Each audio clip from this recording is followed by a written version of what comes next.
Asalaamu calaykum waraxmatullaahi wabarakaatu. Een, Soomaalida badankeeda waxa aynu naqaanaa malabkii dareeraha ahaa ee casaa. Marka aniga maalintii igu horreysay aan arko malabkan, waxaan lahaa malabka malabay waa malabkii Yurub. Malabka Yurub baa saa u fadhiya oo huruuda oo dadka qaar waxay leeyihiin waa caddaan laakiin waa huruud weeye. Waxaan ogaaday inuu laba nooc uu saa u noqdo.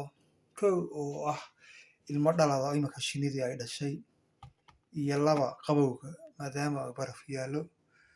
Labadaana aan dadku aanay waxba ku talagalin kii ay arkeen un ay ku talagalaan. Marka sidee bay ku noqotay inuu sidaa in lagu bedelo kii casaa laga dhigo.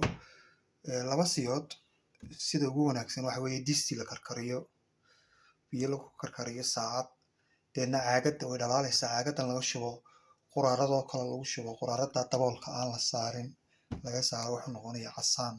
Sidiisii hore casaanka ku noqonayaa kan casaan buu noqonayaa haddii aan doonayo haddaan imika tirtiriyo taas ka shubo caagadda, casaankii aynu naqaanay ayuu noqonayaa ilaahay idinkiisa. Ma aha macnaheedu inuu aanu saafi ahayn hadduu saa u fadhiyo. Waxa weeye shinidii baa imika dhashay iyo qabowga barafka yaalla oo inaga og.